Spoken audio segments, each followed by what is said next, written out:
ready for them? Yes. Let's go.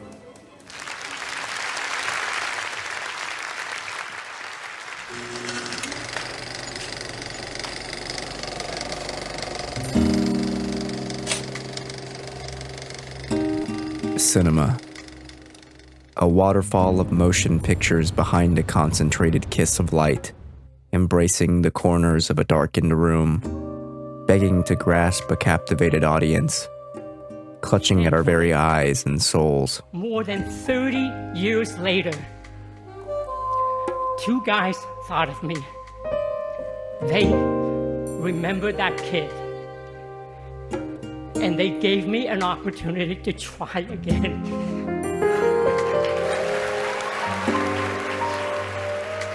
Film. The power to assuade and spinning reels of stock. To resonate so deeply that our lives begin to fade away to the movement of 24 frames per second.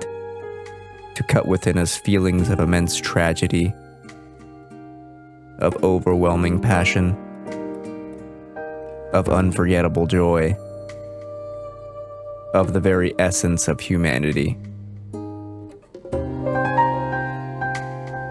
Movies are not just momentary scenes of entertainment.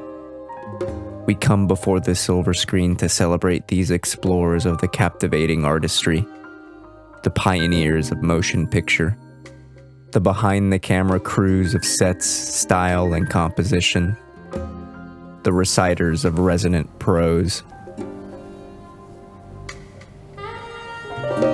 the hundreds of hours of unthanked labor to create that soul moment where everything falls into place, where a movie becomes alive. It's at this inaugural awards show where we strive to become something bigger and better than what's come before, to ensure the spotlight on diverse and eclectic nominees representing the year's best and most powerful, to represent those heart-wrenching films in the periphery of the mainstream, not solely because it is our goal, but out of genuine love for the medium. Cinema is about that love, about movement, about connection. We celebrate the art form today so that tomorrow you can continue to be moved and connected by a story your heart never knew it needed. Because that is what movies are all about. I was in the wilderness and I probably should have left a trail of breadcrumbs. But you found me? So without further ado, we welcome you to the Large Popcorn Movie Awards of 2023.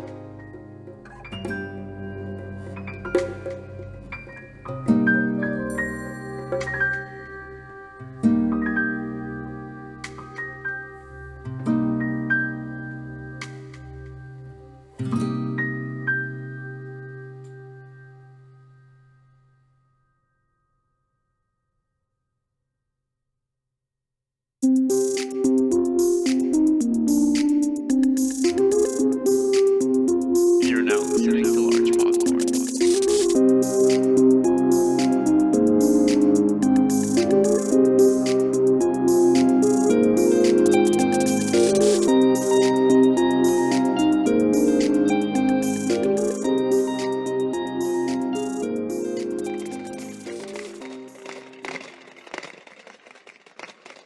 Long live cinema. Hello, good morning, good afternoon, or good evening, and welcome to the inaugural Large Popcorn Movie Awards. This is episode 81 of Large Popcorn, a space where friends gather around to have elevated and comfortable discussions about all things film. We've got an incredible show for you today, a special show. But first, as always, for those of you who don't know me, I am one of your co-hosts, Christian Macias, and alongside me, as always, you know him as one of the hosts of Remember the Film and one half of I'm So Tired. He is this show's Italian Cinestallion, Hugo Pinay. Hello, and welcome to the awards. First time, very exciting. Hopefully it becomes a yearly thing. Hopefully they bring us back to co-host next year, huh? Hopefully they do. Yeah. Although I've heard Kimmel is in the running again because he's a reliable guy. Legit, I was about to make the exact same joke. You beat me to it. Yeah. By the way, we don't have bits for this show. Like, there's no script. We're just like off the cuffing. So, and we have a script. Yeah. Hugo, you excited? There will be a live performance of Natu Natu, but that's later in the show. Dude, if I had the time, I would have learned it and just did it in my living room. Put it in post. My God. Hugo, you ready for the awards? Are you excited? I am excited. I'm very curious. You managed to figure out a way for us not to know what's winning, and I'm very excited to find out. Yeah. We'll talk about that in a second. But first, folks, remember that Large Popcorn is your movie podcast where we talk about the latest in cinema world news, as well as anything and everything movies. If you like what you hear, please give us a sub on your favorite podcast service of choice. And remember to leave a review because that does indeed help us out. If you have any questions, DM them directly over to Large Popcorn Pod on Twitter, or you can dial in at speakpipe.com/largepopcorn, where you can leave us a voice message. We'll play it live on the show. Folks, a new episode of LP goes live every other Tuesday, so we sincerely hope that you stick around. And as always, all the resources, items we discuss in today's show will be down in the show notes / description below. Some quick housekeeping before we get into show proper. Movie Club will return at the end of March, so stay tuned after the awards for the reveal of our next theme and info on how to participate in what movie we'll watch for the show. A little post-credit scene, if you will. Hugo, let's talk logistics for the LPMAs before we get into our actual awards. Let's go behind the scenes. Yes, you alluded. Well, let's just give you some information on the LPMAs. So, why are we doing this? Because last year and the year before that, we did a top 10 podcast. Why are we shifting away from that? Well, really, I think for the both of us is a little bit of frustration with the Oscar nominations. They've gotten better over the years, but we still would enjoy a bit more diversity, I think, in the Oscars and, spotlighting movies that we wish had more time or more discussion or more even nominees. And so we decided, why not do it ourselves, right? Yeah, and it's also like a fun way to talk about the last year in movies without just doing our top 10, which, we might mention, but it's a more interesting way to tackle it. And it was also a fun way to include some of our audience members who we included in what is our Large Popcorn Academy and that voted on the awards. So basically the results will not just be our opinions, but the opinions of some people we respect that we know listen to the show as well. So we did create an academy. We won't say any names of who is in it, but we got some banger people in there. And yeah, not everyone I think is an audience member, but some of them are just like other respected podcasters, movie podcasters as well. And we reached out to them and they said, yeah, let's do it. So we created like a Google document for them to submit 5 nominees per category, except for Best Picture, where that was a 10 nominees. And then Hugo and I went through. We counted the votes and we created essentially the nominees and then had one more ballot go out for final ballots where, we blocked out the actual end result. So we can't see the tally. And then we did a weighted ranking for each vote. So we should have an easy answer for who is the winner of each category. Should there be any tiebreakers and we have to decide, then Hugo and I will resort to preferential voting, and we'll see which of the two is getting ranked higher on people's ballots to decide then a winner. Hopefully that does not happen. Basically, what would happen then is if a movie would get a score, if it's ranking 5 films for a specific category, or 5 people for a specific performance, the performance that gets number 1 on a ballot gets 5 points, performance that is number 5 gets 1 point, and so on. So if there's basically, if 2 movies get the same score, we will go and check which movie of the 2 got more number 1 positions. Okay, in that case, the number 1 position will count more than another movie that maybe got a bunch of number 2s but had the same score and had fewer number 1 positions won't be the winner. that is essentially how we're gonna figure it out. But because we have a number of voters, it most likely we will not have ties, or at least I hope. But we'll see. I'm a little bit nervous for these. I'm not gonna lie, because like it was just so wild because you and I got in Discord a little bit to count some of these ballots. You were giving me the actual position, and I was just filling in the sheet. Yeah, exactly. And people just like voting like a lot differently in these. So it's like I have no sense of who is actually. There's a few maybe I have some notion, but for the majority, I just don't know. So it'll be interesting for the both of us to find out. There were a bunch of categories where it really felt that anyone could win. Like the votes seemed pretty close because there was such a variety of where people were positioning different, nominees. So it'll be interesting. I really don't know what is going to win in a bunch of these categories, and I think that's very exciting. Mm-hmm. Before we actually get into it, I think what we decided for how show format is going to go forward is for each category, we'll kind of introduce who the nominees are, maybe talk a little, if there's anything we have to say about each nominee, maybe we might say it. We'll announce our winner, and then we'll have a little bit of a discussion per category. That way it's still an award show, but still kind of a podcast format. Mm-hmm. Makes sense? Sounding good. Exactly. All right.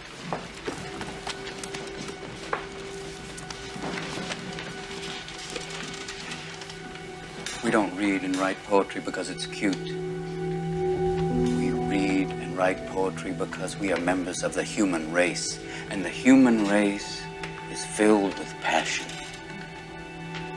Medicine, law, business, engineering, these are noble pursuits and necessary to sustain life. But poetry, beauty, romance, love, these are what we stay alive for.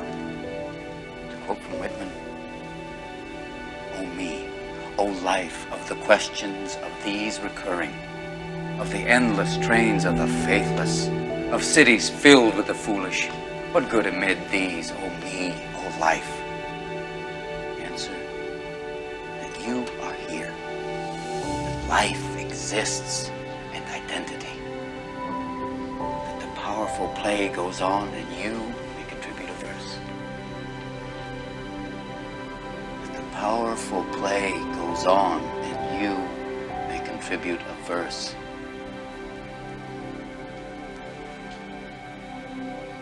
What will your verse be?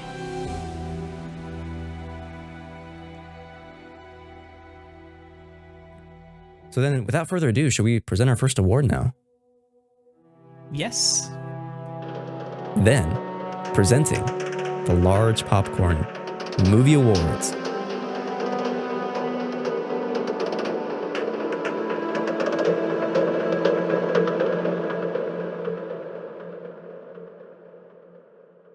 Our first category is Breakout Performance. And if you listen to the breakdown of nominees on the previous episode, or I guess by the time this is out, the previous episode, we kind of had a discussion on that about how Breakout Performance works and what that means to people. And we found that with nominees, it was kind of subjective. Most people, I think, were nominating people who had their first big time role. We'll get to the nominees here in a second, but people who made an impression as like, wow, I've never seen this person act before. Maybe it's their first time in a movie. Maybe it's their first role, at all. And that would count as a breakout performance. But there was also people like, we'll say in a second, who maybe this is their first role that propelled them into the mainstream. You're seeing TikTok edits of them. You're seeing them on Twitter memes, so on and so forth, where they made an impact. You're even hearing news of them being cast in a bunch of movies going forward because of the performances that they gave last year. Exactly. And that would dictate a breakout performance. And we had a lot in 2022. You ready, Hugo? Yes. Recognizing actors who have delivered an outstanding breakout performance in a film released in 2022. The nominees are Diego Calva from Babylon. Hi, I work for Mr. George Moon. We need a camera for Strasbourg show. Oh yeah, what kind of camera? Bell & Howell 35mm. Uh-huh. Is it a 2708 model or 2709? I'm not sure. Is there a big difference? Frankie Corio, After Sun. I think it's nice that we share the same sky.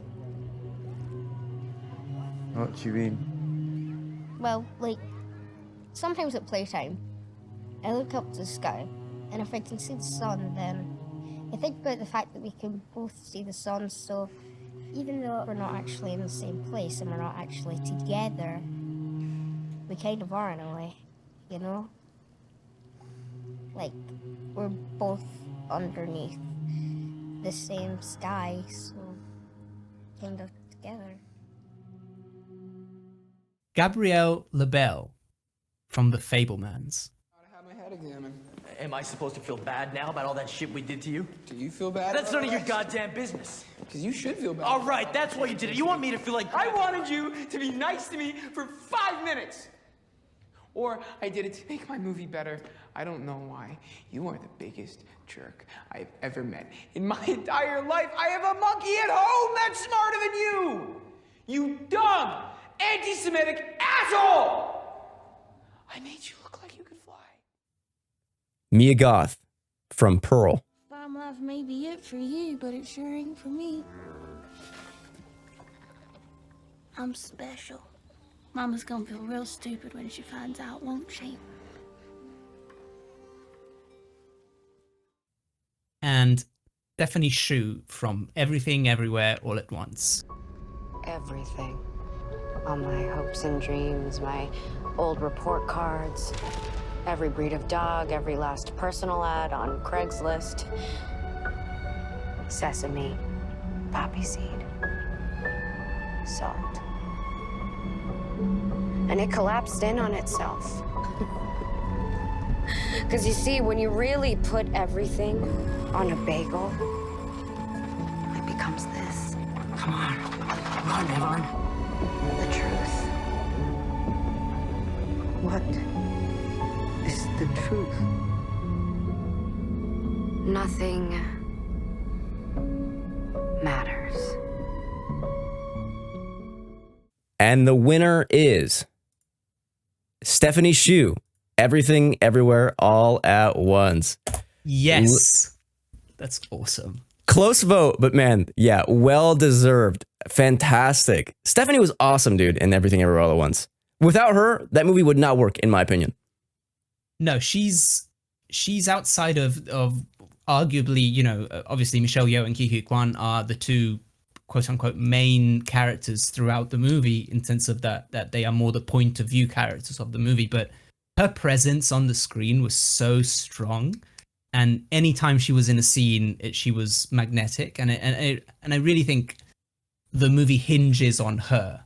If she's not as compelling as she is in the movie, it really doesn't work. Mm-hmm. So I think a well-deserved win, and I think one that fits the category perfectly because you know she had been in some smaller roles in movies before, but this was the one that really propelled her into the mainstream, and hopefully she gets a lot of work because of it. I had seen her in one film beforehand, but yeah, it wasn't until Everything Everywhere that like Stephanie, her name was cemented in my mind as an actor, and like I will be following her roles moving forward.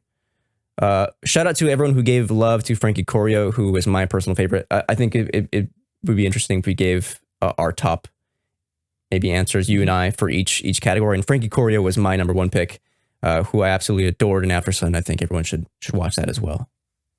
My number one was actually Stephanie Shu, but Frankie Corio was my number two. So, you know, I have a lot of love for her performance as well. I think it makes sense, even for the meaning of the character category. I think Stephanie Shu makes sense because Frankie Corio is still, you know, a very young girl. She Sure. might not continue her acting career. You know, we don't know what's going to happen. You know, child actors, it's always we never know exactly how it's going to develop. So I think Stephanie is definitely having a breakout moment with this role, and I think she deserves it. Shout out to Gabrielle Labelle as well, who I thought was fantastic as young Sammy Fableman, young Stevie S. Just absolutely great. And all of these great as well, Mia Goth and Diego Calva. Absolutely.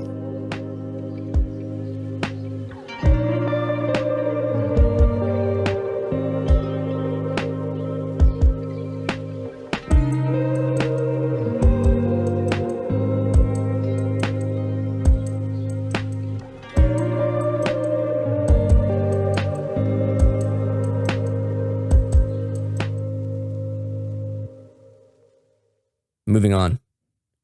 Actor in a supporting role. This was tougher, right? There's always kind of the conversation of what dictates a supporting role versus a leading role. I think the actual nominees that we have here present, for the most part, a very good understanding of what we thought was a supporting role. People who elevate maybe the film, but also elevate the kind of emotional arc that the protagonists are undergoing and support that. Would you say that's justified? Yeah, I think there were at the actual Oscars. Interestingly, I think there were some people who I would consider to be supporting roles that went into the lead and vice versa.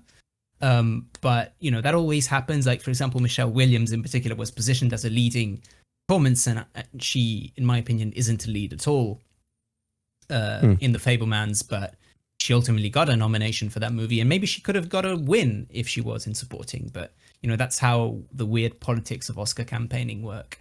So yeah, I think the nominees that we have in both categories are definitely fit what a supporting performance is. Yeah. No weird Oscar politics in the LPMAs, am I right, baby? True. I mean, unless you want to give us money to put nominees on the list, like... Would we be so shallow as to do that? I'm joking. We would not. We would not. All right. Recognizing an actor who has delivered an outstanding supporting performance in a film released in 2022. The nominees are Barry Keoghan, Banshees of Inisherin. Yeah, no, I didn't think so. Just thought I'd ask on the off chance, like faint heart and that.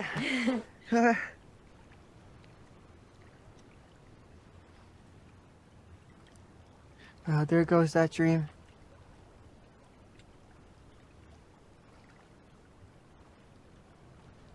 Well, I best go over there and do whatever that thing over there I was gonna do was. Mm-hmm.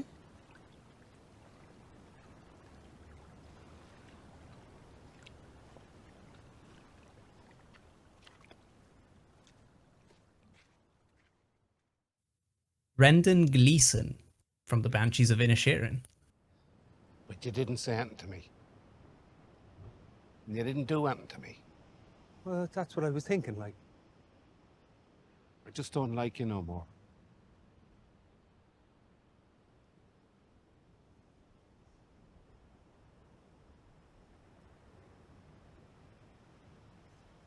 You do like me. I don't. You liked me yesterday. Oh, did I? Yeah. I thought you did.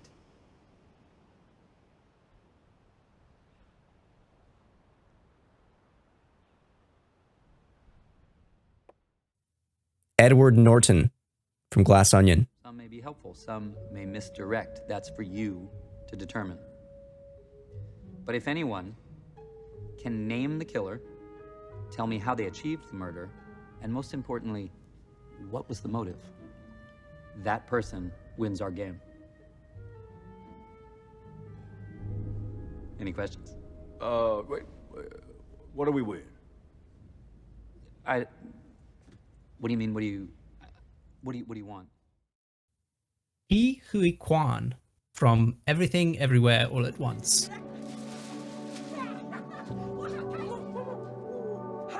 Check this out there. What song is that?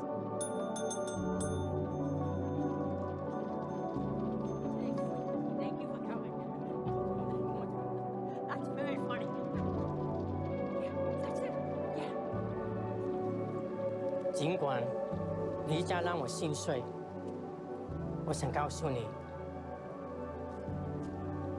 如果有来生，我还是会选择和你一起报税。 开心一点。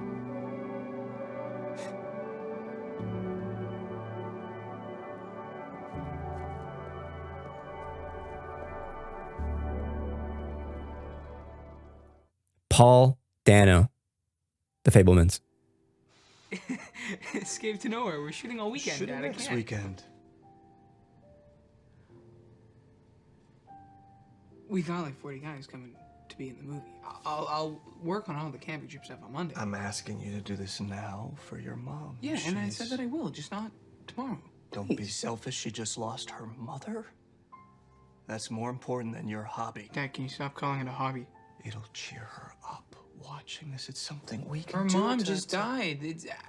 How is that gonna cheer her up? Because you made it for her. And the winner is Ke Huy Quan from Everything Everywhere All at Once.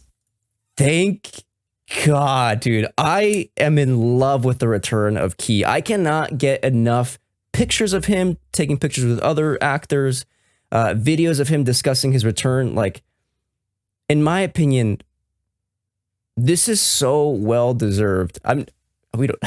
It's the Large Popcorn Movie Awards, but I'm really hoping like what we feel, what our Academy felt is what the Academy proper of the Oscars are feeling. Because I think actually, and what a lot of other voters are having a feeling in Hollywood, like Ke's comeback is special. His performance in Everything Everywhere All at Once is something memorable and special and powerful. And I'm really hoping this means a win for him at the actual awards, the Oscars proper, because what a beautiful man this guy is. It's one of those beautiful magical situations where not only like the performance on his own is for me one of the best performances of the year and absolutely deserves to win in this category at the Large Popcorn Movie Awards and at every other awards. But on top of that, you also have such an incredible story by him, having to give up acting because there just weren't enough roles for, a grown-up Asian man. And then, seeing all the interviews that he's doing about him seeing Crazy Rich Asians and thinking, wow, maybe now Hollywood has changed and I can actually come back and get some work. And, he gets this one movie and this one opportunity. And then the movie comes out 2 years later because of the pandemic. And in the meantime, he couldn't get another job. So he was stuck in this limbo, not knowing if that worked or not. And, I think he also said that he lost his health insurance in those 2 years because he just wasn't working. And then the movie comes out and he gets to have this moment where everyone is celebrating him and his work. It's such a heartwarming story and just an incredible performance that deserves everything. I really hope he also gets to keep working. He's already cast in a couple of projects going forward, and I'm sure people will be queuing up to have him in their movies. He's great. I love him as a person, and I love his performance. So when this movie released in the US, I think it was a while before it released in Italy, which is a shame because I know Hugo was really wanting to see it. And spoilers, I guess, for Everything All at Once. There's very direct reference to to Wong Kar-wai in this, like visually and like what Ke is doing. I remember my letterboxd review. I think this is one of the ones I was like, Hugo's going to shit himself. Oh my God. Yeah, it's phenomenal. Just watching this man smoke a cigarette, acting like Tony Leung, like alone, that probably deserves the supporting role win for me. You know what I mean? And the beautiful thing about this movie is that all these actors are having to do vastly different things. Like they're playing multiple versions of that same character. And so their performance has to constantly shift. And yeah, they're just fantastic. It's incredible they were able to pull it off. And also because the movie was shot on a limited budget, on a very strict timetable. And the fact that they were able to make it all come together so beautifully is incredible. And credit to them for all their work. I'm excited. I hope he gets to win an Oscar. I hope he gets more roles as well. I'm excited to see him do more things because I think, a return is well deserved for him. Should we move on?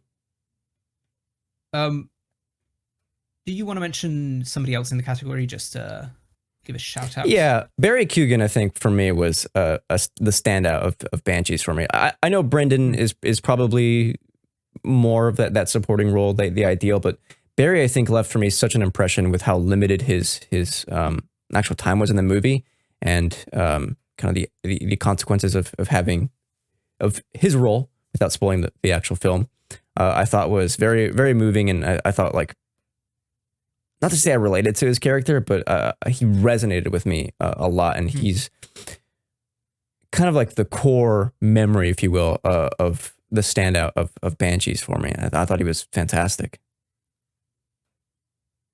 And for me, I would like to just shout out Paul Dano, who I think is one of those actors that when you see his name on the cast list, you can expect the movie to be interesting and at least worth watching, because like he chooses his role very carefully. And for somebody who has kind of created a career out of very big performances and very loud or wild performances, and to do a film where he's so understated but so human, really worked well for me. I thought he was fantastic in this role, and in any other year, he would have been my number one choice. Yeah.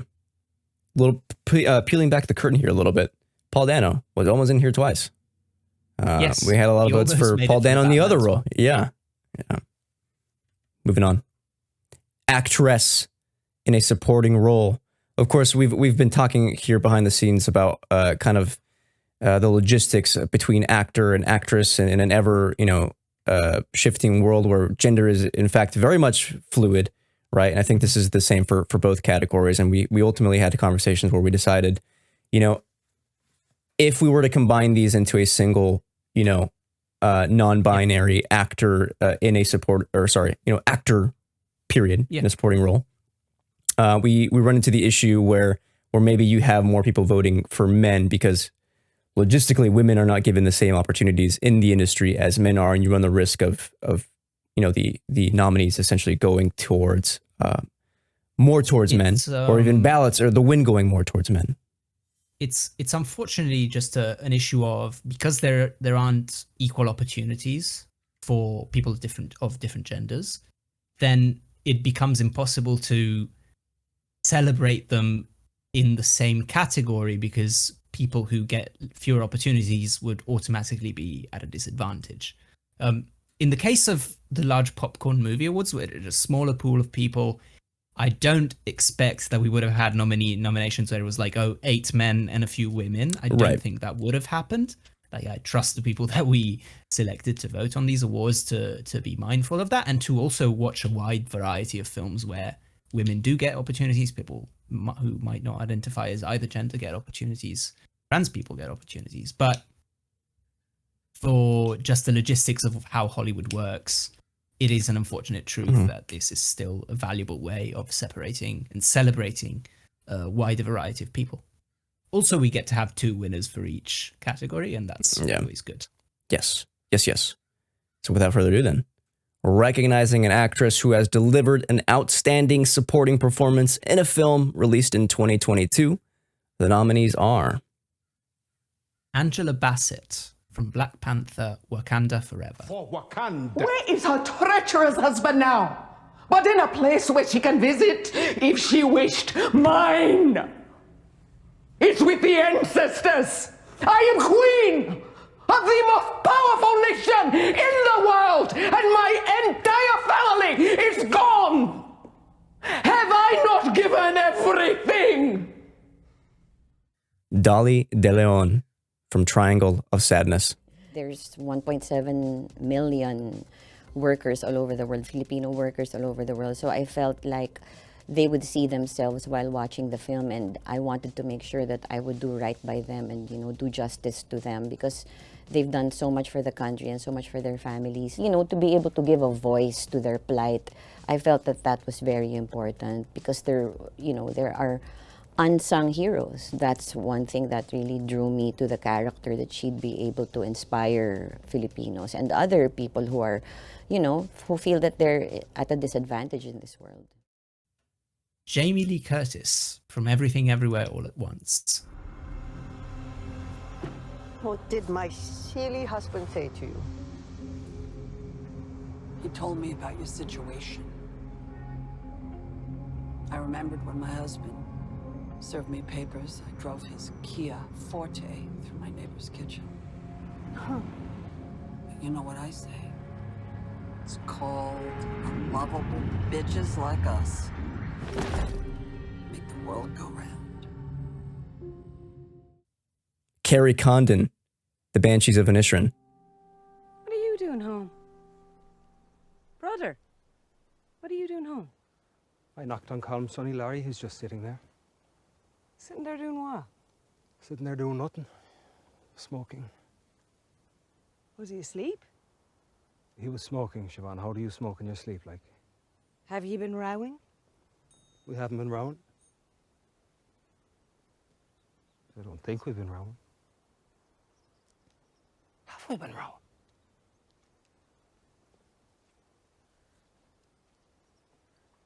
Why wouldn't he answer the door to me? Maybe he just doesn't like you no more. And Stephanie Shu from Everything Everywhere All at Once. Mom! Just stop! You're good for you. You're figuring your shit out. That's great. I'm really, really happy for you. But I'm tired. I don't want to hurt anymore, and for some reason, when I'm with you, it just hurts the both of us. So let's just go our separate ways, okay? Just let me go. And the winner is Stephanie Shu. Everything Everywhere All at Once. Everything is sweeping, baby. Double win for Stephanie Shu. Awesome. We've already talked about her, but everything we said before applies to this category as well. She is such a presence in that film. She's one of my favorite performances of the year, and I think she deserves the win in this category as well as the other one. It is interesting how she's seen as an outsider. Many people had her as potentially not even making the Oscar list for nominees.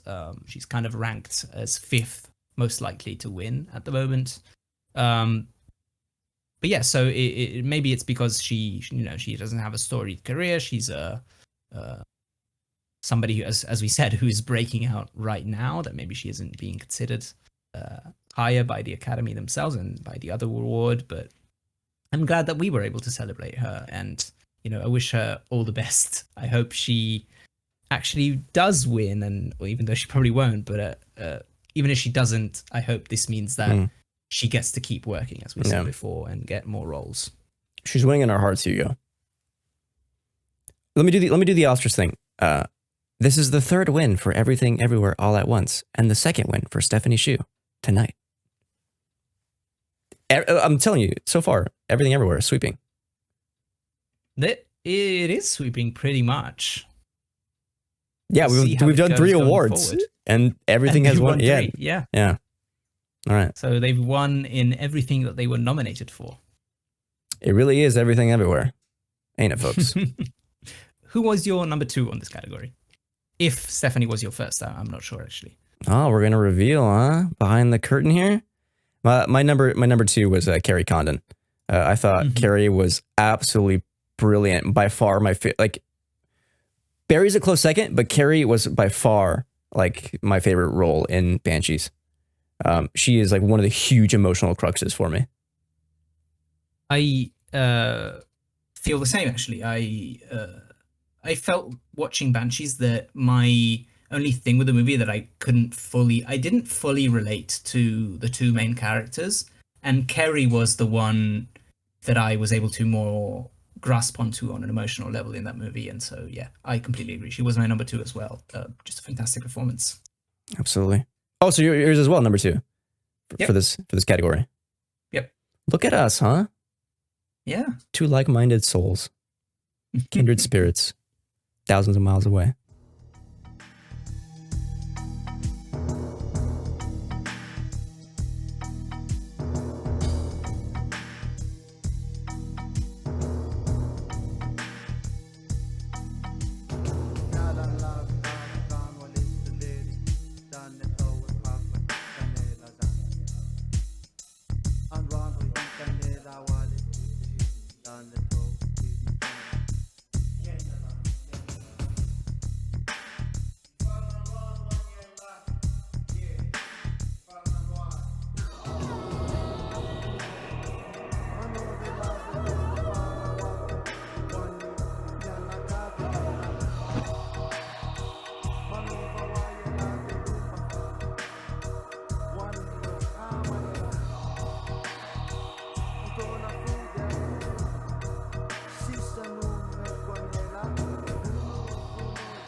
moving on. Best score. This was a hard one. Peeling back the curtain for my own ballot, I had a lot of trouble narrowing this one down, and another one we'll get to. But yeah, I think there's probably a clear favorite for me. I'm going to be interested to see what Hugo has to say. But in terms of voting, our academy was split on who their favorite was. So this is going to be an interesting one. Sound for me is always important. Like, movies are a visual and an audio experience, and sound goes a long way, particularly a score with creating, I think, and elevating like emotional beats or tone or punctuating aesthetics. So of course we have to talk about the sounds and the scores, the music that makes these movies. This was a very difficult category for me as well, because it is kind of hard to narrow down that specific element of the movie divorced from the movie. Like, sometimes, like, there are movies that maybe the movie isn't very good, but the music might be amazing, and it's kind of hard to focus on that when you're maybe not enjoying the movie as much. But maybe in a movie that you love, you notice the music more because it's going hand in hand with the emotions that you're feeling while you're watching it. So it was kind of hard, but I think we have an interesting group of nominees, a varied group of nominees with different styles, and so I think that's good. In that case, recognizing a composer who has delivered the best substantial body of music in the form of dramatic underscoring for a film released in 2022, the nominees are Carter Burwell, The Banshees of Inisherin;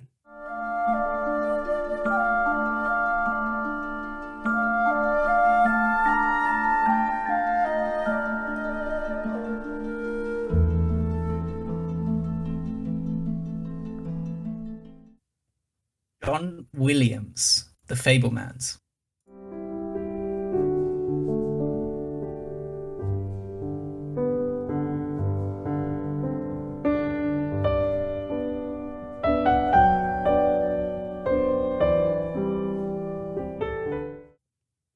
Justin Hurwitz for Babylon;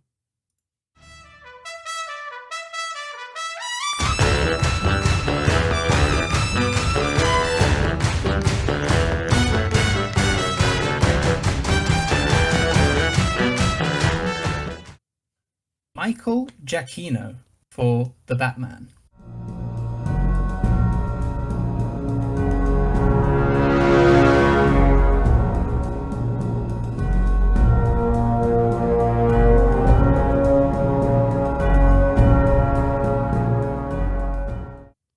Son Lux, Everything Everywhere, All at Once;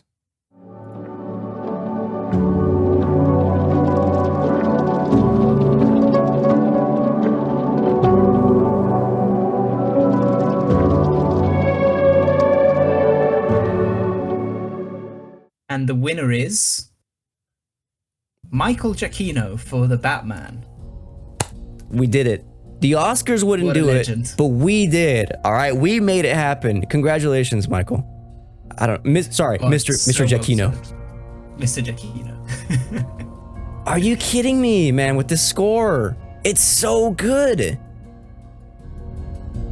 It was beautiful. For me, this was the most memorable score of the year, and not just because of that, dark, moody main theme, but also, like, there's that romantic piece that he plays whenever Catwoman and Batman are together, and then there's like that other piece that is on like, I think on violin, where when Catwoman is infiltrating places. It's such an incredible score for me, and like, it really elevated moments in the movie where the music alone was doing so much of the work to make you feel what the movie was trying to make you feel. Just absolutely brilliant stuff. But this was a very close category, wasn't it? It certainly was indeed. Should we say what got a close second? A very, very close second was Justin Hurwitz for Babylon. He was my number 2 as well, so I contributed to that closeness. Just another, I think, brilliant score by him. Like anytime he works with Chazelle, it's always great work. In a movie that I didn't fully love, but the music was definitely one of the standout elements that really stuck with me. To the point that that theme as well is stuck in my head sometimes. I'll just think about it. Do you remember during Babylon when they played the notes of me and Sebastian's theme from La La Land for just a second? It's like, oh yeah, just a little nod, but yeah, it's good stuff. I want to just praise Giacchino again, because I want to say my 2 cents as well. Is that like, yeah, talk about an aesthetic that is punctuated by music, and Hugo said it best. But you know, sometimes there's an element of simplicity that I think really works, and I think Giacchino works with like these very simple notes that he then builds upon in different ways, and that Batman theme, played in different, moments of the film, but in, different ways and different renditions of it, I think make it so good. And there's another violin actually that I think was awesome. And it wasn't the quiet moments, during Catwoman when she's like, infiltrating or, being a thief. It was the like, it's going to sound weird, but the da-da, da-da, when they're like in the beginning, when just like, it's just like, yeah, we're going to make Gotham like this tense, grungy, dirty, wet place. And the way to do that by punctuating that is by just having some shearing like violins. It felt like one of those scores in older movies where the theme is really kind of, this character has this theme and this other character has this other theme, and you kind of expect which of the main different themes will be in any given scene because you've seen the rest of the movie. And in that sense, it's very classical, and I really enjoy that. I think a lot of especially blockbusters, modern blockbusters, don't do enough with music, and they just have kind of generic, whatever, cool action sequence music. But like, I really appreciate when a blockbuster can have recognizable music that goes hand in hand with the action. So just fantastic work. The Batman overall, eh? Cool movie. Great movie.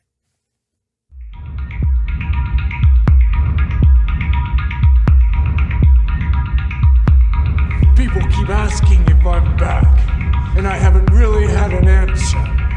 But now, yeah, I'm thinking I'm back.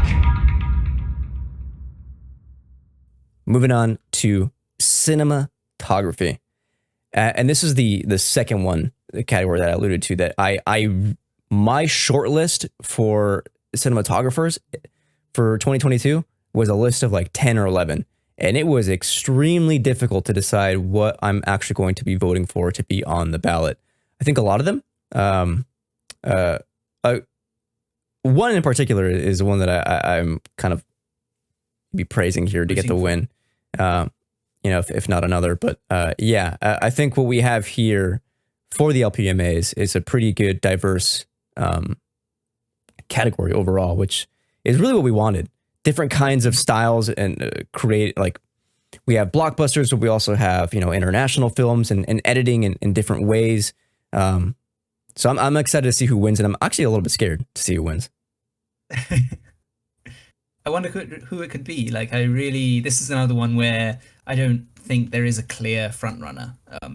And it's interesting, like we were talking about this in the podcast where we announced the nominees, that the Oscars had 5 completely different nominees, and that tells you kind of how varied a cinematography category can be, and how many great looking films there were this year.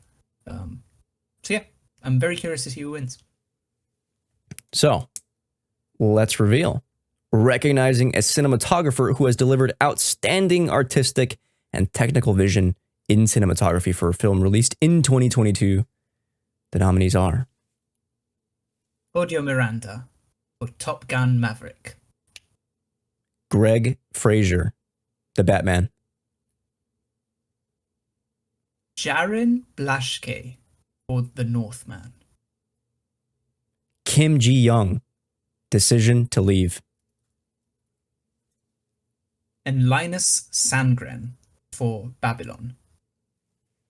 And the winner is Greg Fraser, The Batman. The second win for The Batman, back-to-back, well-deserved. This movie, are you kidding me? I was watching a YouTube video, or maybe it was a Twitter video, about the lenses they used in particular for this movie, how they had a specific feel, but they wanted to get older, imperfect lenses to make it feel like this movie has like almost that grungy aesthetic we were just talking about with score. And top to bottom, this movie it sounds good. It also looks really good. One of the best looking, blockbusters, let alone superhero movies we've gotten in a long, long time. Greg Fraser doing absolutely tremendous work in this. Just an insanely good looking film. Just having such a strong visual aesthetic that, of course, this goes to the production design of the movie and the decisions that were made on an artistic level, but like the way it was shot is so impressive. The fact that you could have such a variety in the cinematography as well, because you have these beautiful slow wide shots where they're just the silhouettes of the characters talking against the background of Gotham, but you also have these extreme close-ups, and then you have these dark scenes where you can only see a little bit of the characters fighting in the darkness, and just everything about the visual style of this movie felt instantly iconic. It almost felt like a throwback to like an 80, like a Blade Runner. It's always raining. There's always some lighting going on, and the choice of using these bright red lights throughout the film as an aesthetic choice to go with the black of the Batsuit, of the darkness of Gotham. Just an insanely good-looking film, and absolutely deserving of this win. I want to mention too on Darkness. I mean, as it should, right? Like they want to have like that noir feel, like you mentioned in your Blade Runner.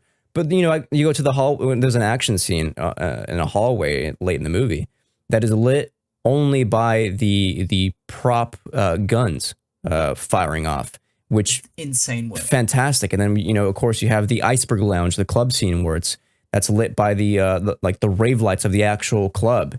And in the beginning where you have just like alleyways that are like just you can't even see in, and there's like that tense moment, like, is Batman there? You don't know. And you cut away to the people just staring into this darkness, and then you cut into like just some lit window that just has like dense rain hitting on it. It's like, yeah, this movie oozes style, and Greg Fraser has like what a huge hand in making this.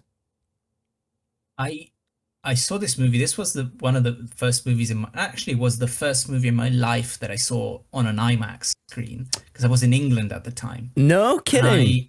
I'm not kidding. Like I don't have an IMAX screen anywhere close to me. Like the closest one is like 2 hours away or whatever. But at that time I was in England, and I was actually meeting Julia in London because she came to see me while I was away.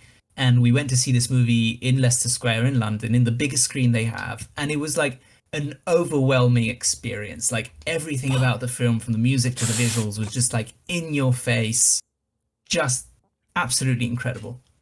You had a good time? I'm very happy it won. I like it. It's a movie that stuck with me so much. I've already seen it 3 times, and I think it'll keep growing on me as I rewatch it. It also feels so unique in the landscape of the current superhero genre. So I agree. I do want to stop here for a second and mention some of the other nominees. I think obviously a big one is Claudia Miranda for Top Gun Maverick, which, I mean, come on, building special cameras to fit inside these the cockpits of these jets, I think is a tremendous feat, and one that really works for the action, and even just like getting shots of the interior of it, like in action, really makes that movie like feel much more real and tangible, grounded. In my opinion, it's such especially if you watch the original Top Gun and then you watch Top Gun Maverick, it's insane how real these action sequences feel in the second one. In the first one, you kind of get some shots of planes flying and edited in a way that looks like they're kind of going at each other, but you can't actually get the shots of the planes together doing all the acrobatic maneuvers that they're doing. And in this one they do, and it's so incredibly impressive. And of course, we have to mention Kim Ji-young for Decision to Leave, which, come on. I'm just happy this made our nominees. And this was honestly my second pick. Greg Fraser was my first. Kim Ji-young was my close second. He was also my second, Kim Ji-young. Just a stunning film. And in that one, it's a much more subtle I think cinematography is not, you know, it's not a big blockbuster film. It doesn't have big action sequences where you get to show off, but every single shot, the composition and the way these actors are framed and the way, you know, the way zoom is used and the way, you know, cinematography is mixed with, you know, post-production to combine shots into something that you cannot actually do in camera, but that you did do in camera because you got two different shots and put them together. It's so creative and so cool. If you go see some of the behind the scenes videos, how they were able to achieve these different shots is really, really interesting and yeah, deserving of a nomination and you know, got close to winning. So this is going to get a little not safe for work for a second, but I can do that because this is a, you know, our podcast. When every time they did movement in this, I got so wet in the theater. It is so deliberate. I go back to like the like one of the initial chase scenes. It like zooms out a little bit as they're running out of the building, shifts over to the alleyway next to them, and then zooms in as they're running up it, and then goes up because they're running uphill. Again, that kind of movement, that sustained shot doesn't happen very often, especially not like in like these kinds of dramas, but like when it's deliberate, I am in it. Like I am being punched in further to the movie. And again, Kim Ji-young, knowing when to move the camera. Class. Moving on to writing.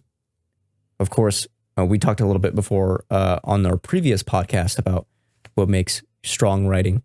I think it's tough to really know when you nail the script.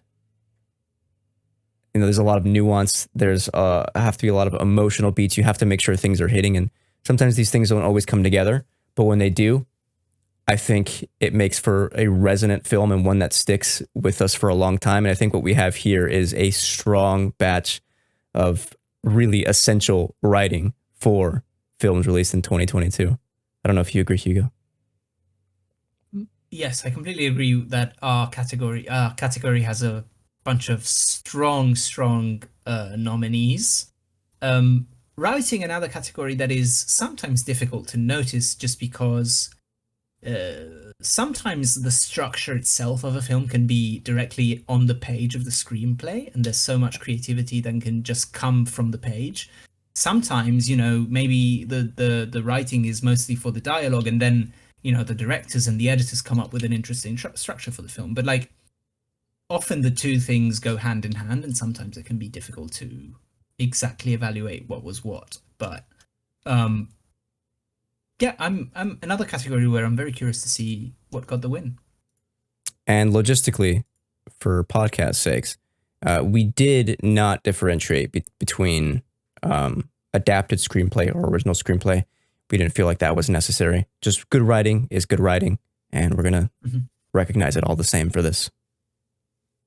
So, recognizing a writer or writers who have delivered the best screenplay for a film released in 2022, the nominees are Charlotte Wells, After Sun, Daniel Kwan and Daniel Scheinert for Everything Everywhere All at Once, Dean Fletcher Camp, Elizabeth Holm, Jenny Slate, and Nick Paley for Marcel the Shell with Shoes On, Hirokazu Koreeda for Broker, and Martin McDonough, Banshees of Inisherin. And the winner is Charlotte Wells for After Sun. It actually happened. I did not think this would happen, dude. Oh my God, Charlotte Wells, are you kidding me? So exciting.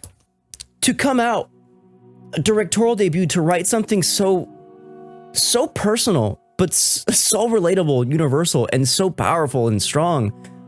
I didn't think this would happen in the LPMAs. I wanted so much more love for her in the actual Oscars, but if they can't give it to her, we will. And we did, baby. Let's go. Very happy we got to reward her. The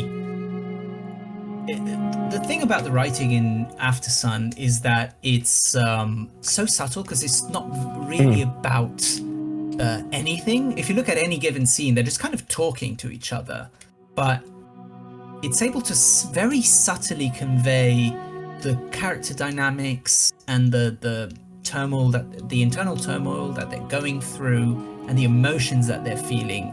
Well, really, just like, oh, we're talking about whatever. We're talking about music now, and then we're talking about, oh, you should do whatever you want, but tell me. And it's like all these little episodic moments that add up to so much more than the sum of their parts, and it just beautiful. Every single moment, like there was so many lines in that movie where you were like, oh, this isn't really saying much, but why did it hit me so hard?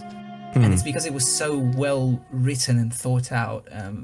Very happy we were able to reward Charlotte Wells for her work.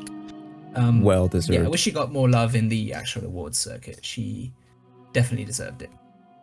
I will say this was a close race, right below Charlotte Wells by just a few points. Was Everything Everywhere, which again, the Daniels writing. I mean, they made a joke tweet. You know, they're the guys that did the farting zombie movie or whatever, farting corpse movie. I'm sorry, and now made again such a powerful movie. Again, the writing across the board in these nominees is fantastic, and Everything Everywhere All at Once. Again, another case of, oh my God, I keep going back to the just very simple scene of two characters talking in silence. They're rocks, and it's just text on screen. And it's one of the most emotionally powerful moments of the movie. Yeah. And also, again, a movie that is so complex structurally, a movie that is written in 2 different languages, scenes where characters who are the same character are not exactly the same character, and so you have to write differently even though they're played by the same person. That's another thing about Everything Everywhere, that there's so much variety in that movie, that the fact that it comes together so well is a credit to the work that is being done across the board, and that it, of course, includes the writing phase. So many lines in that movie, like, in another life I would have loved to do taxes and laundry with you, and it's just like, oh my God. Yeah. Like, it's such a simple thing, but so deeply moving. I want to give a special shout out here before we move on to Coretta for Broker. I think this is the only nomination we got for Broker in, but we managed to squeeze, thank God, we managed to squeeze Coretta in. And yeah, I think Broker was one of my favorite movies of last year. Another simple movie, I guess. But again, for one that's very real and feels powerful. I keep going back to the scene, a little bit of spoilers here, when they're all together in the hotel room. And they're saying, like, I'm happy you're alive. Like, sometimes moments Thank like you this. for being born. Yeah, exactly. But these small, quiet moments, I think, are what like resonate with me as an audience member, and as an LPMA Academy member. Fantastic stuff. A movie that not as many people have seen, but definitely deserves to be seen by a wider audience. It's kind of sad again that this wasn't recognized anywhere.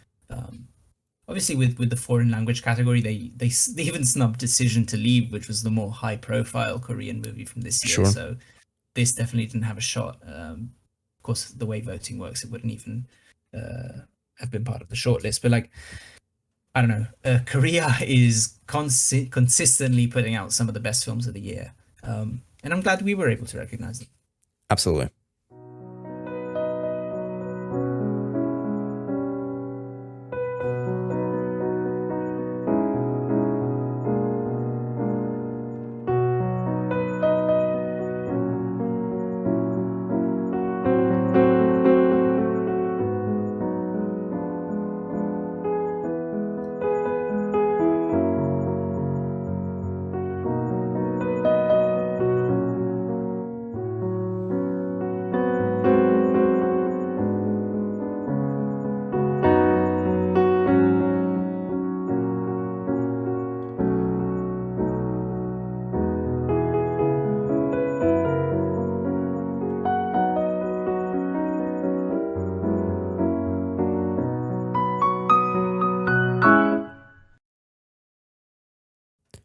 We are back, folks, with actors again.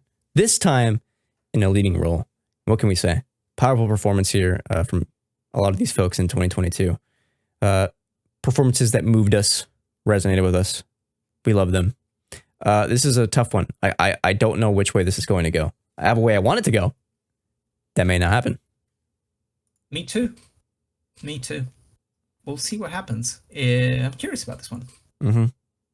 So, recognizing an actor who has delivered an outstanding leading performance in a film released in 2022, the nominees are Brendan Fraser for The Whale. She's trying to help him. Ellie. She was trying to help him. She just wanted to send him home. Do you ever get the feeling that people are incapable of not caring?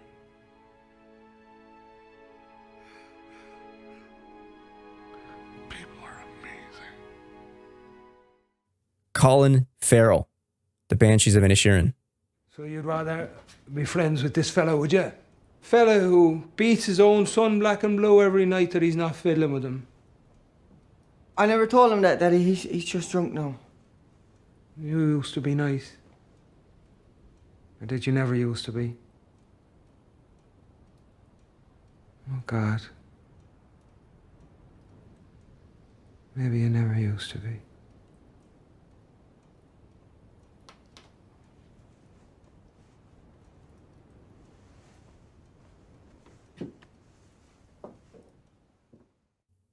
Park Hae-il, Decision to Leave.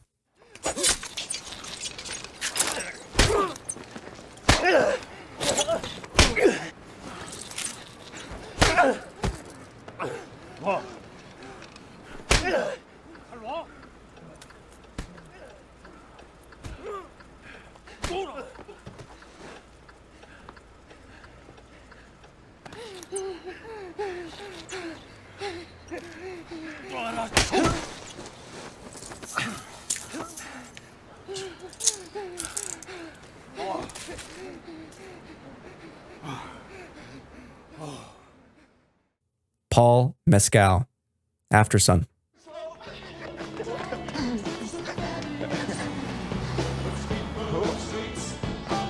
Last night, time for a dance?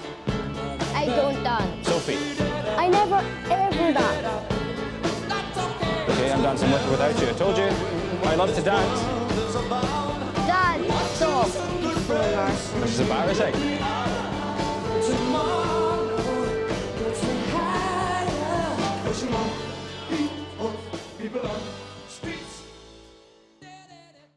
And Tom Cruise, Top Gun Maverick. I'm not a teacher, Ice. I'm a fighter pilot. A naval aviator. It's not what I am. It's who I am. How do I teach that?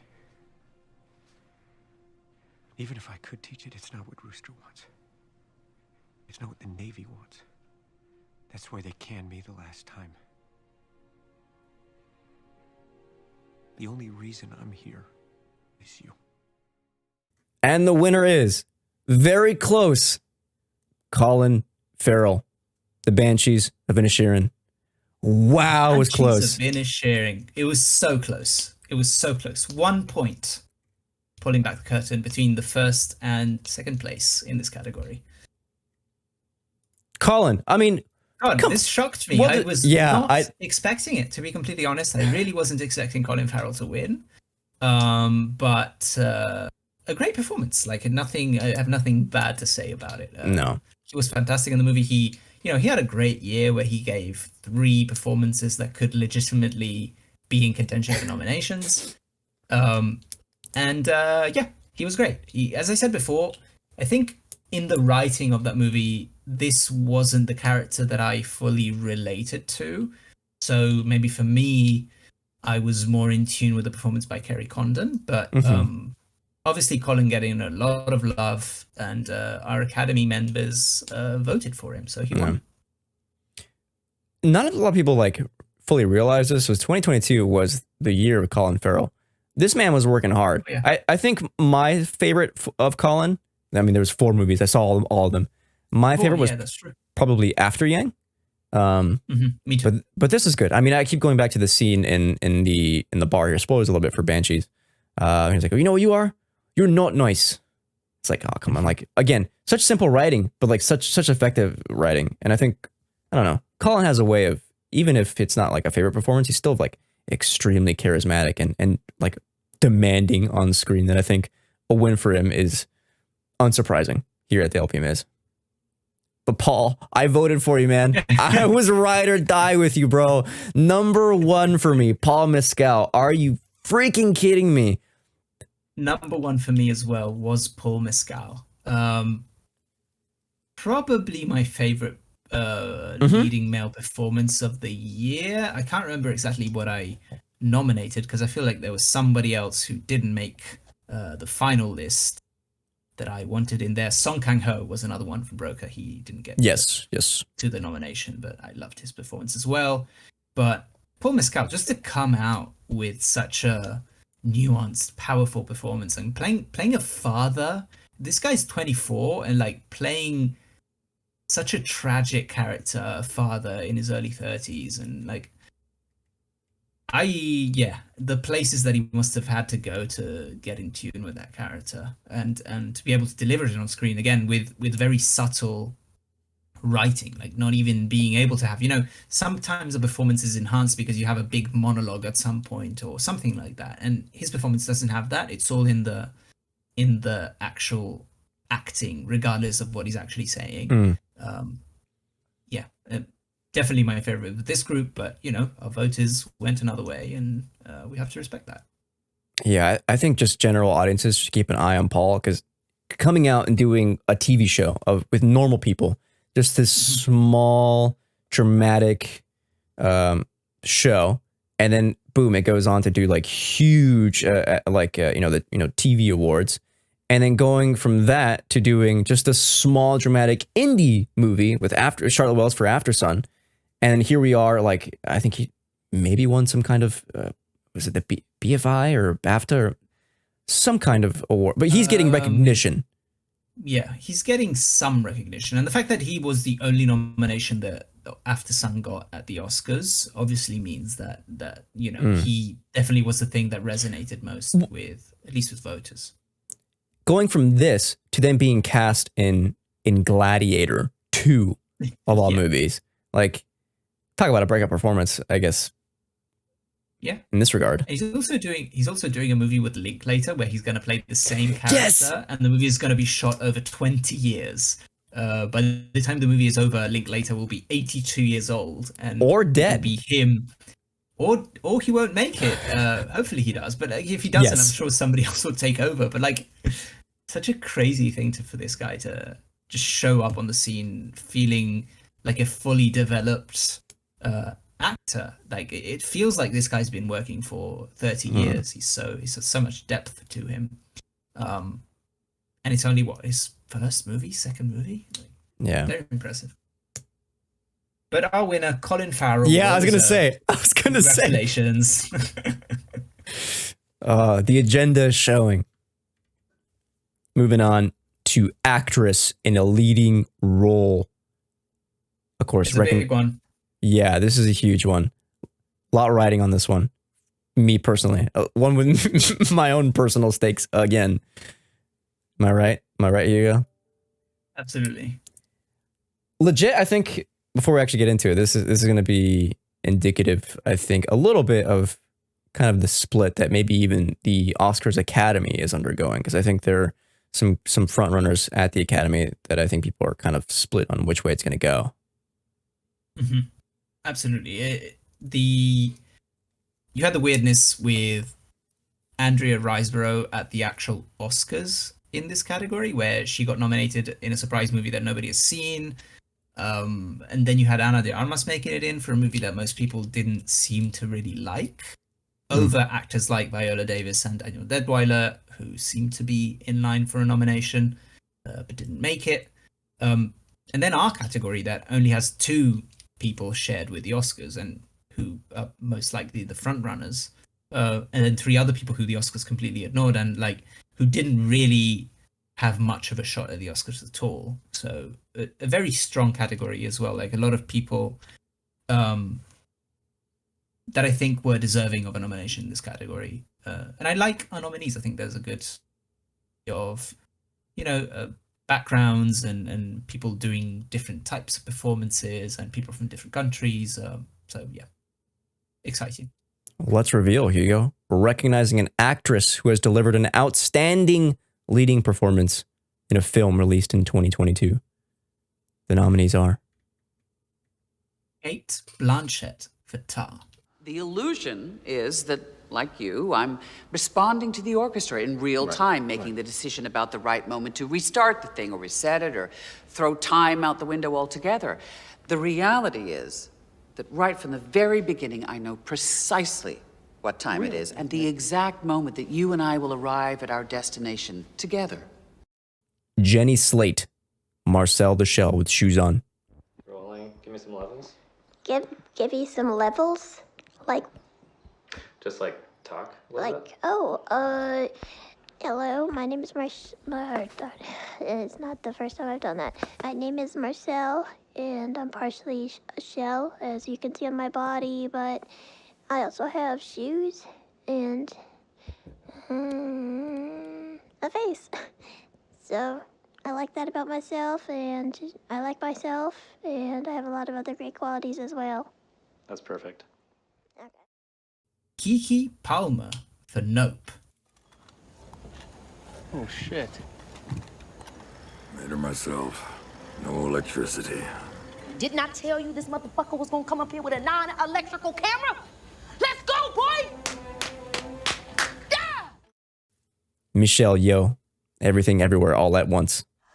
It's you messing with my head. What you don't she? Me head. And I don't where am I going? Calm down, please. Calm down. Relax your body in the other universe, please.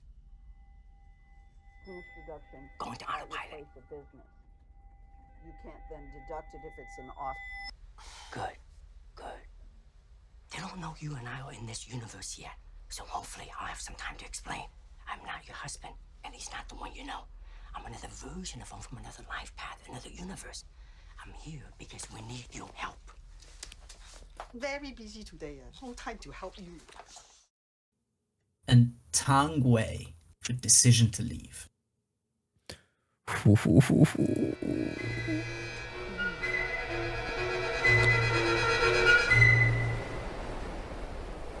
이러려고 이포에 왔어요? 내가 그렇게 만만합니까? 내가 그렇게 나쁩니까?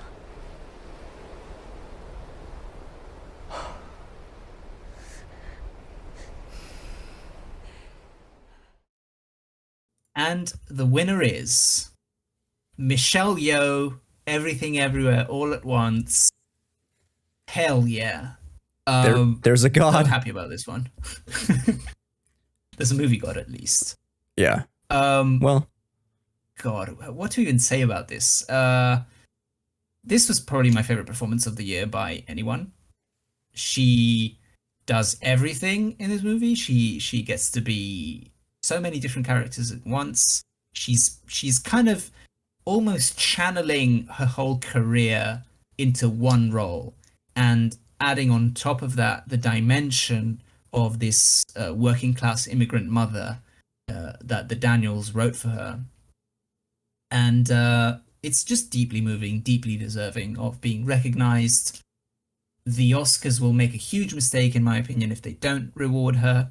With all due respect to Kate Blanchett, who is incredible in Tar, but like, this is such a different type of performance that really has not been traditionally the type of thing that gets recognized at the Oscars. She would also be the first Asian woman to be rewarded with an actress in a leading role win, even though there had been an Asian woman before who had one. First openly Asian. Academy, yes, which is a weird thing to say, but it's true that there was a winner before that had kept her heritage hidden because she wanted to avoid racism in Hollywood and be able to work, which is a sad state of affairs in its own way. But like, as it stands, Michelle Yeoh would be the first Asian woman to win. I hope that happens. She deserves it. she's the best, and I hope I hope we get to see her in more dramatic roles going forward, because she's obviously worked her entire life. She's done dramatic roles, but like her most important films, her most well-known films, have all been in the action genre. And of course, Everything Everywhere All at Once is an action movie, but it's so much more than that. And she's shown that she has such a range that she deserves to get more roles. For me, this is just as inspiring as Ke Huy Quan, his return. There's a video of Michelle Yeoh talking about when she was cast in this movie and how she read the script and was like in love with it, because she said, finally, this is a chance for me to show you what I can do. And that's everything that you mentioned, which is not just the action stuff. We know she can do that, but her depth and diversity in her emotional performances, I thought was, a cut above the rest of what we got in 2022. Not to say that the others weren't as good or as powerful, because I love Kate Blanchett. To watch her do anything. But Michelle Yeoh, like, this role was special. And even though like the original concept of the movie was with surrounding a father figure and not a mother, I think it always felt like this is the actual way it was intended to be. And I think Michelle really brought this character to life. Fantastic. This is also the 4th win for Everything Everywhere All at Once tonight. Yes. Deserved. They swept the acting categories, basically. Yeah, it shows you how good the acting was in that movie. Yep. Shout out Keke Palmer as well. Who I thought, like, come on. Like, I think there may be even a case for this being like a breakout performance for her in terms of at least like film roles. Because I've seen her in stuff before, and of course I grew up watching the Nickelodeon show she was in that I'm blanking in now. But yeah, I think Keke coming out and like commanding part of that movie, getting recognition for it after is huge for Keke Palmer as well. Another movie that got completely shut out of the Oscars.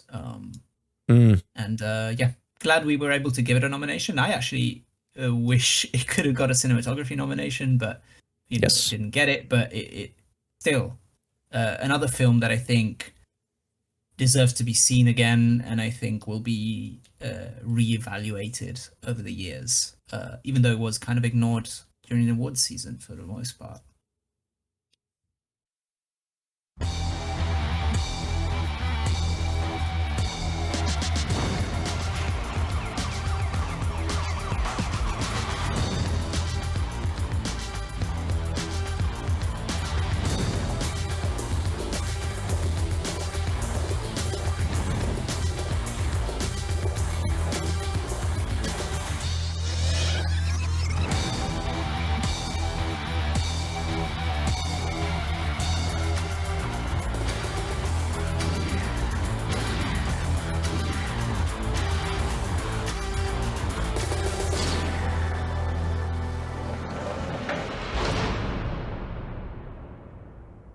Hugo.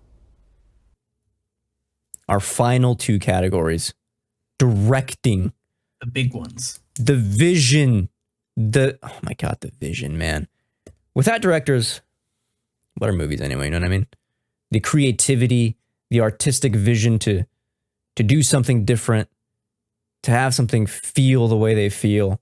Again, we've had these discussions where, I kind of hate to talk down other movies, but sometimes you feel like the director doesn't have as heavy as a hand as we would like them to have in sorts of movies. They're constrained a little bit by, the machine, the corpos, the production companies. But I think when directors really have the, freedom to make a movie that they envisioned when they sat down to write it, or when they, received a script and they want to make it, to bring these movies to life, is always going to be some of my favorite. I love following directors, because I think one of the reasons why I love movies is to see these people create such like moving experiences and see how they handle, either adapted property or original, screenplays. So I think what we have here is a good mix.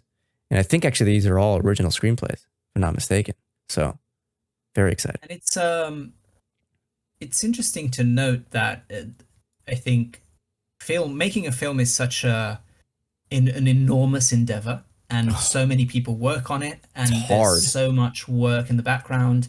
And I think of the role of the director not just from an artistic point of view, but also to being able to put all the cast, the crew, the visual effects artists, whoever's working on the film, to put them in the conditions to do their best work and pull out the best in them and make that into something that feels like a unitary vision is what these directors who we nominated, I think, all did, and making films that feel so distinct and unique. So I think it's important to remember how many people work on films while also recognizing the people who are able to kind of steer the ship for everyone. Absolutely. And in that case, recognizing a director who has delivered outstanding artistic and technical vision in directing for a film released in 2022. The nominees are Charlotte Wells, After Sun. Daniel Kwan and Daniel Scheinert for Everything Everywhere All at Once. Park Chan-wook, Decision to Leave. Steven Spielberg, The Fablemans. Todd Field, Tar. And the winner is Daniel Kwan and Daniel Scheinert for Everything Everywhere All at Once in another close vote, but our winners are the Daniels, who are absolute geniuses, absolute madmen for being able to pull off this crazy movie. I have no idea how they did it on the limited budget and time that they had, but as we've mentioned many times throughout this episode, a movie that has so many incredibly complex moving parts and is able to come together and feel so unique and so powerful, so thoughtful, so full of soul and emotion. And it's such a credit to them as writer-directors of the project that they were able to make it all work together. It's a movie that could very easily have been a complete nonsensical mess. And the fact that it feels so focused, despite being so wild, is such a credit to them. Yeah, I think you're right. There's a lot of ways this movie could have not hit or gone wrong, or you know, some things just not landing the way, you know, they hoped it would. But it all fit together, top to bottom. I think this is like one of the best movies of the year, and I credit to the Daniels for just being able to make something as special as this, and for getting the recognition that it's been getting. I think is absolutely huge for them. I think, you know, again, we're a small podcast, extremely small, but I think the way, again, our Academy is voting is maybe a little bit indicative of the way like the larger Academy may be looking at Everything Everywhere All at Once, which one is well deserved, but two is surprising because we don't often see things like this, you know, getting even nominees. I don't feel like they have. This movie is one of those movies that could have easily come out, been an indie darling, been nominated all the critics' circles, and then been completely ignored by the Oscars, by the BAFTAs, by the bigger awards. And not only did it get a bunch of nominations, in fact, I think it was the most nominated movie at the Oscars, it also was a hit financially. Like, this movie made like $100-something million, and it's so refreshing to see such an original film that is also operating in the multiverse genre, if you want to call it that, that is like sweeping all of pop culture and being able to do it in such a unique way on such a small scale, and at the same time, you know, connect with so many people is so incredible. It's one of those once in 15 years type of movies, you know. I hope it wins. I hope it wins everywhere, because it would be such a breath of fresh air for the Oscars to really reward a film like this that is so completely different from everything else. Not just sweeping the multiverse genre, but honestly setting the bar for what a multiverse story can and quite frankly should be. Yeah, absolutely. Peeling back the curtain a little bit, shout out to Charlotte Wells, close second, directorial debut, very close to make a movie like this. Come on, love you, Charlotte. And yeah, again, writer-director, and doing so much with so little, which is I think a skill that a director really needs to have their own unique vision come out on screen. Like when you can be so unique, so powerful with limitations, with big limitations on what you can or cannot do, it shows the talent and the artistry behind the work. And so she deserves to be nominated, and she's a close number 2, but you know, in a way, number 1 in our hearts.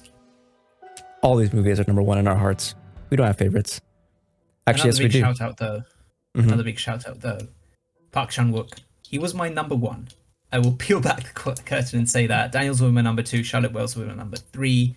But all extremely close. I really felt like I wanted to give Park Chan-wook the vote here because I think of all these movies, Decision to Leave is the one where the same exact story, same exact script, any other director, and it could be just a generic whatever, neo-noir film with not much to it. But because the direction by Park Chan-wook is so unique and so strong, it elevates the material way beyond what it is on the page. And so that's why I put him at my number 1. Shout out to Park Chan-wook, who said like he wanted to get away from like actual having like explicit sex, but still making a movie like this sexually charged and tense, regardless of not including it. Like it still felt like, yep, this is a Park Chan-wook horny movie. And with so little on the page, the most romantic film of the year. Oh yeah. Love that. Oh yeah.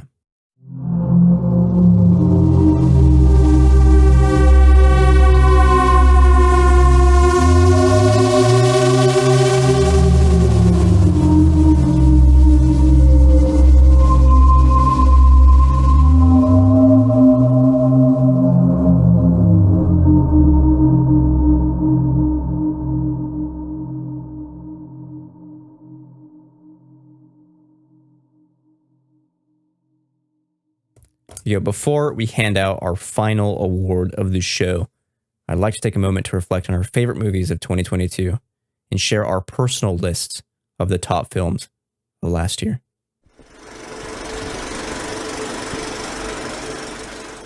So, Hugo, will you go ahead and give us your top films for 2022? 10 to 1. Number 10, Triangle of Sadness. This is really bad. This is really, really bad. Number 9, Glass Onion. Be committed. My murder. Once you're dead, will we still be able to talk to you? Yeah, I'm not playing dead the whole weekend, dude. This is truly delightful. Number 8, The Fablemans. What was your favorite part? Number 7, Top Gun Maverick. Number 6, The Batman. I'm vengeance. Number 5, Broker. Number 4, Marcel the Shell with Shoes On. Number 3, Decision to Leave. Number 2, After Sun. And number 1, Everything, Everywhere, All at Once. Incredible. That's my list. An incredibly strong year for movies, I think. Like, there are at least 15 movies that, in another year, I could have put in my top 10. Yeah, I think the top 15, I think, is strong. But yeah, absolutely. Great year for movies. Base list is always Hugo. I almost made a joke and said something crazy for my number 1, but yeah, I'm glad you didn't. Stop myself. All right, and this is the first time I'm sharing my list. So, presenting, is it? Yeah, exciting. I haven't shared it anywhere yet. So, and presenting my top films of 2022. Number 10, Decision to Leave. Number 9, After Yang. Number 8, Nope. Number 7, The Batman. Number 6, Broker. Number 5, Top Gun Maverick. Number 4, After Sun. Number 3, RRR, Rise, Roar, Revolt. Number 2, Everything Everywhere All at Once. And number 1, Marcel the Shell with Shoes On. Movies are the best. Movies are All the way to the top. Marcel got me, dude. Little ball. But an incredible movie. Just a fantastic movie. Yeah. It's what I needed, I think, last year. I saw Everything Everywhere, obviously, early on. I think it was the earlier movie that came out. I was like, wow, it's going to be extremely hard to beat this movie. And then Marcel just creeped in and just absolutely wrecked me, but made me feel so incredibly alive. And I think after that, I was like, yep, there's nothing beating this. That's fair. Again, my top 4 films in particular are all, just so strong this year. I won't say interchangeable, but because I do think Everything Everywhere is definitely my favorite, but the next 3 I could, on any given day, list in a different order because they're all so fantastic in very different ways, like a wide variety of genres and ideas and feels to them. So yeah, great year for movies.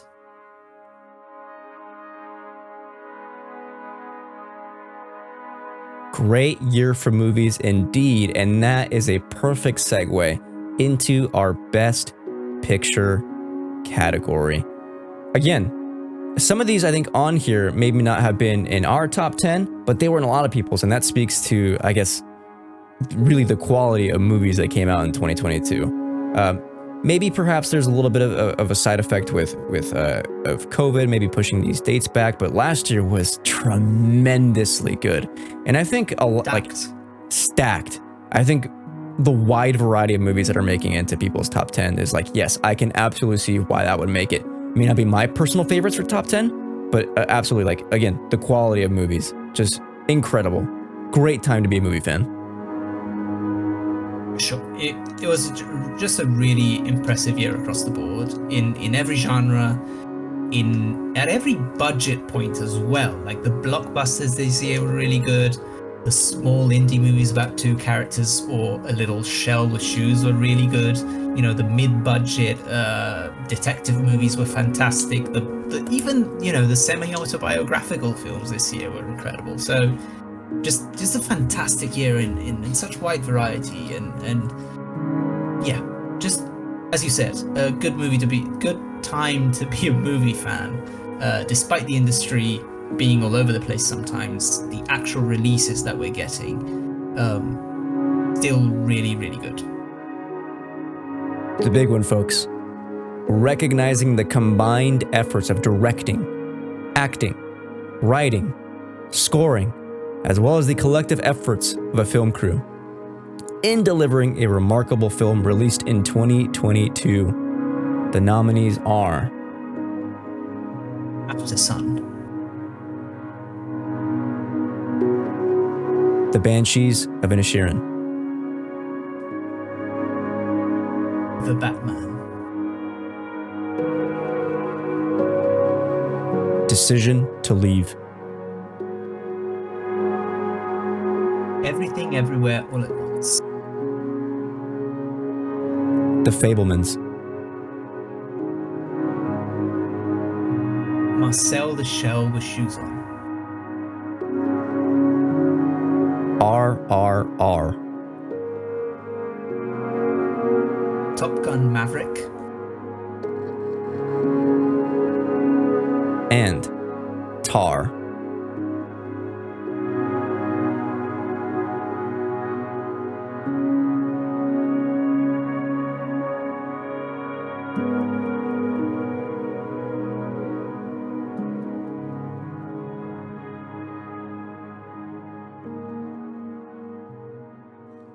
Holy shit. Clear winner. and the winner is Everything Everywhere All at Once. Sweeping the LPMAs. Congratulations. Absolutely just destroying every other film. Fantastic win.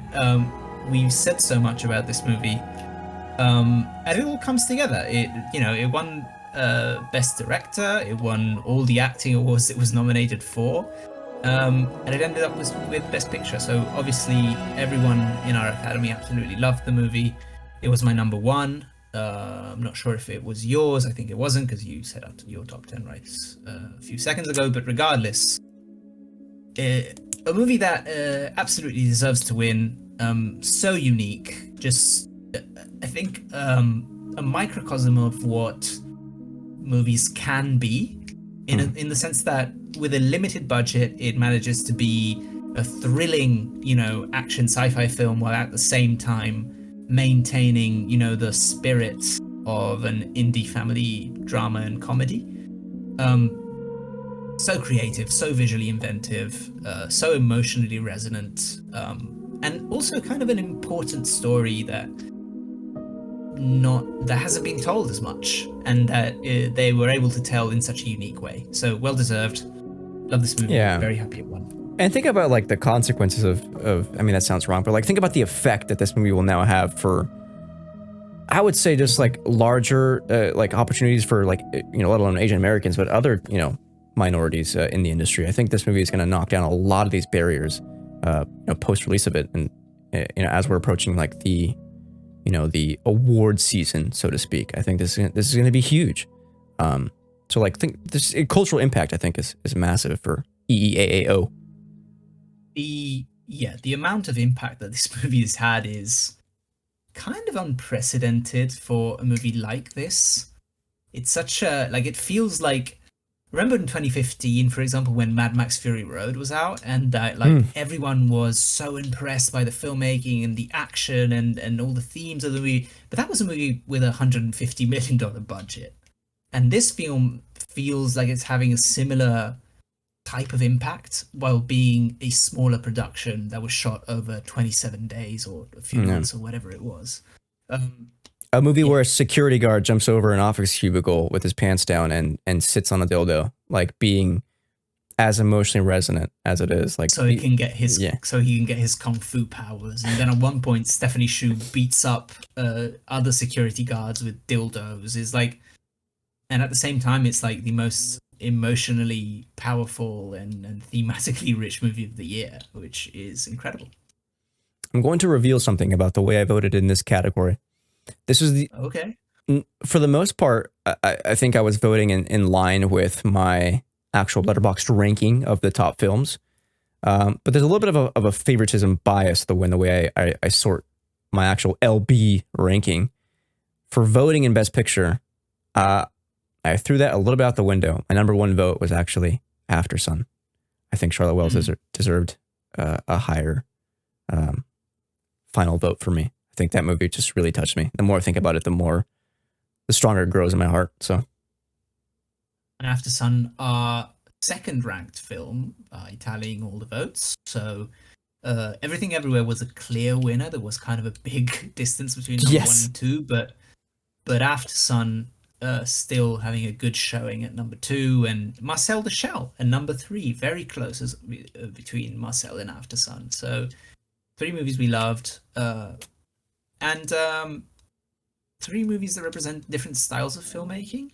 Two of them that were not recognized at all, basically, at the Oscars. Obviously, Marcel got its nomination in animated feature, which it isn't even going to win. But happy that our Academy chose to put it in our top three. Absolutely, Hugo. Folks, that was it. The inaugural Large Popcorn Movie Awards. Now that it's over, Hugo, what'd you think? Was our Academy based? Were our nominees based? And were our winners based? I think they were very based. An interesting year where there were so many great films, but with Everything Everywhere All at Once absolutely sweeping everything. And I can't be mad about that because it was my favorite of the year. Very happy, though, that we got to recognize The Batman for the technical achievement that it is. That's a movie that got ignored in some categories, especially score and cinematography at the Oscars. I think it absolutely deserved those. And that we were also able to reward Charlotte Wells for the writing that she did in After Sun, but I think it just goes to show the power of that movie, and I'm very happy about that. Of course, Paul Mescal as well. No, Paul Mescal didn't make it. Colin Farrell actually made it. Again, that's the one that caught us off guard. But hey, Colin Farrell, everybody loved him, so we can't be mad about it. We can't be too mad about it. Wow, man. Oh, that was like heartbreaking for me. Nerve-wracking. Absolutely nerve-wracking. That was it for the LPMAs. Let us know what you thought. Let us know who got snubbed. Comment below. I don't know. Reply on Twitter. I don't know how this. I'll be making graphics that'll go in after the actual show comes out. So stay tuned to twitter.com if the site is still up. It's kind of a mess over there.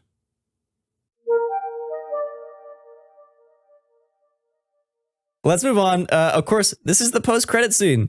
My name is Gulp Shiro, and let's go on an adventure to the multiverse. To the multiverse. No, we're announcing Movie Club is returning in March. Of course, I'll be back from Japan by then. I'm taking a vacation. You know, not time zones. Time. This is releasing after I come back. I'm digressing. Good for you. Thank you. I hope your trip in Japan was great. Thank you. Oh, it was. Yeah. Anyway, sorry. We'll see. Little joke there. So we're revealing our theme for March 2023, and this Hugo had a great idea. Would you like to reveal the theme? So 2023 is the 10-year anniversary of the passing of Roger Ebert, who was kind of a pioneer in movie reviews, in the sense that he didn't just write reviews as an intellectual exercise and that maybe not as many people would read, but he actually became kind of a popular figure, going on television, having his shows with Siskel and Ebert, and even by himself, reviewing films on film live, and in a way a pioneer of what we are doing right now. You know, we're talking to each other about films, trying to review them in a way that is approachable, but at the same time trying not to be just completely surface level. And I think he was a pioneer in that. And he, I think starting at some point in his career, every 10 years, he would publish a list of great movies. And the concept behind the list was all the movies that he considered great, all the movies he had given, I think 4 out of 4 was his scoring in his reviews.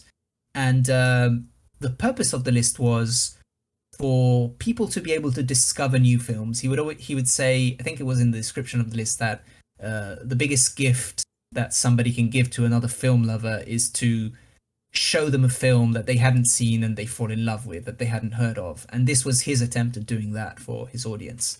And I thought it would be fun to celebrate the anniversary of his unfortunate passing. He didn't die very old, so it was kind of a sad moment, by going through that list and picking some movies to do on Movie Club. So yeah, figured out we each picked 2 movies from that list, and we're going to reveal them now.